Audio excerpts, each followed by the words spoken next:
This is a story that begins like many others, with a young girl on the cusp of adulthood, full of dreams and a gentle nature.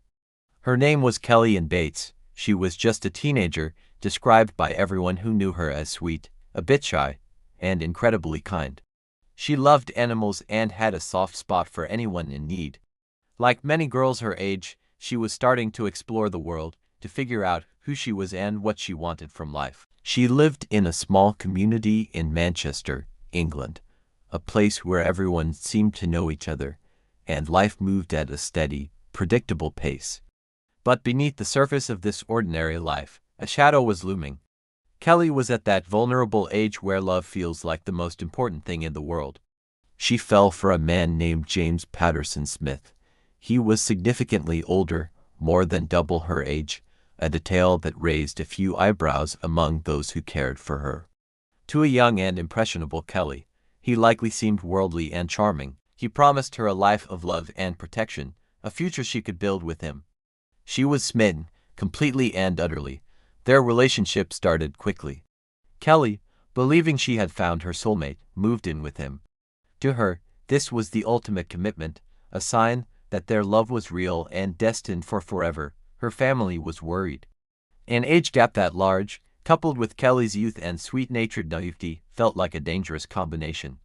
They tried to talk to her, to express their concerns, but young love can be a powerful and blinding force. Kelly was convinced they were wrong, that they just didn't understand the connection she shared with Smith. What started as a seemingly whirlwind romance soon began to reveal its true, terrifying nature. The doors to their home closed, and behind them, Kelly's world began to shrink. The man who had promised her love and protection started to isolate her, cutting her off from the very people who loved her most. Phone calls to her family became less frequent, then stopped altogether. Visits were forbidden. Smith concocted excuses, telling her parents she was busy, or sick, or simply didn't want to see them. He was building a fortress around her, not of bricks and mortar, but of control and fear. Inside that fortress, the dream of love had devolved into a living nightmare. The charming man was gone, replaced by a monster. The story of what happened to Kelly Ann Bates behind those closed doors is one of the most harrowing and tragic imaginable. It's a story that's difficult to tell, and even more difficult to hear. Smith's control escalated into unimaginable cruelty. For weeks, Kelly was subjected to systematic and brutal torture. It wasn't a single act of violence, but a prolonged, deliberate campaign of dehumanization. He inflicted injuries on her that are almost too horrific to describe. The details are heartbreaking and paint a picture of pure evil. He used his power and physical strength to dominate her completely. He broke her bones, starved her, and denied her any semblance of humanity. The psychological torment was just as severe. He stripped her of her identity, her will, and her hope. The sweet, gentle girl who loved animals and dreamed of a future was being systematically erased. One of the most chilling aspects of this case is the duration. This wasn't a sudden, impulsive act.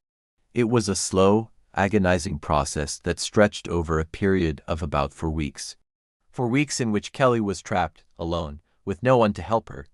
Her parents, frantic with worrying, repeatedly tried to see her. They went to the house. They called the police, desperate for any sign that their daughter was okay. But Smith was always one step ahead, always with a plausible lie, always turning them away. The system that was meant to protect people failed to see the danger lurking just beneath the surface. The authorities were called on multiple occasions, but each time, Smith managed to present a facade of normalcy. He would claim Kelly was out, or asleep, or simply didn't want to be bothered. Without concrete evidence of foul play, there was little the police felt they could do. It's a frustrating and tragic reality of these situations. The abuser is often a master manipulator, skilled at hiding their crimes in plain sight. The end of Kelly's story is the darkest part.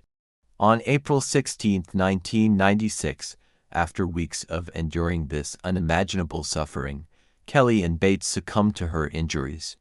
She was just 17 years old. The life that had been so full of promise was extinguished in the most brutal way possible. When paramedics finally gained entry to the home, they were met with a scene of absolute horror. The extent of her injuries was shocking even to seasoned professionals. The post-mortem examination revealed over 150 separate injuries on her body, a testament to the prolonged and sadistic nature of the abuse she had suffered. It was clear she had been held captive and tortured for a significant period. James Patterson Smith was arrested immediately. The evidence against him was overwhelming and undeniable. During his trial, the full, horrifying scope of his actions came to light. The court heard how he had controlled every aspect of Kelly's life, from what she ate to when she was allowed to use the bathroom. He had subjected her to a level of cruelty that defied comprehension. The prosecution painted a picture of a man who was not just violent, but who seemed to derive pleasure from the suffering of another human being. He showed no remorse for his actions. He maintained his innocence, attempting to shift blame and deny the reality of what he had done.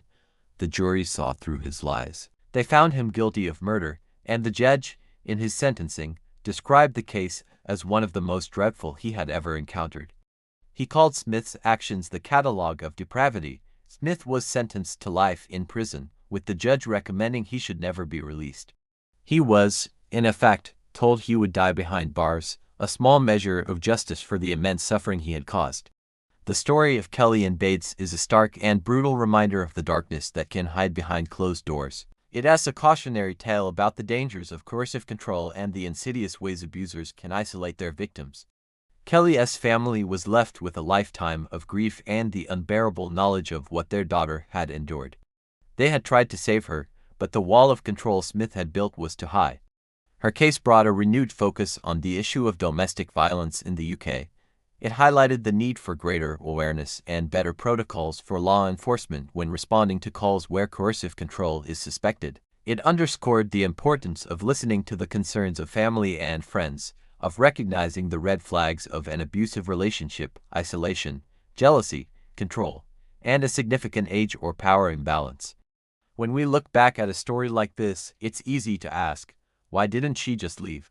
But that question oversimplifies the complex dynamics of abuse. Victims are often trapped not just physically, but psychologically. Their self-esteem is eroded, their sense of reality is distorted, and they are made to believe they are worthless and that the abuse is their fault. Fear becomes their constant companion, fear of what the abuser will do to them, or even what they might do to their loved ones. Leaving is often the most dangerous time for a victim. Kelly's story is not just a true crime narrative, it's a memorial. It's a plea for us to be more vigilant, to be more compassionate, and to be more willing to intervene when we suspect something is wrong. It reminds us to trust our instincts. If a relationship seems off, if someone suddenly drops out of sight, if the stories don't add up, it's worth asking more questions. It's worth reaching out. We remember Kelly and Bates not just for the horrific way her life ended, but for the life she lived. A sweet, kind girl with a bright future that was stolen from her. Her story is a powerful call to action, to educate ourselves about the signs of domestic abuse, to support organizations that help victims, and to create a society where no one has to suffer in silence. It's about honoring her memory by working to prevent such a tragedy from ever happening again. If you or someone you know is in a situation like this, please know that there is help available. You are not alone. There are hotlines and shelters and people who want to help you find a way to safety. Reaching out is the first and most courageous step. We'll leave some resources in the description below. Thank you for listening to Kelly's story. Let's make sure she is never forgotten.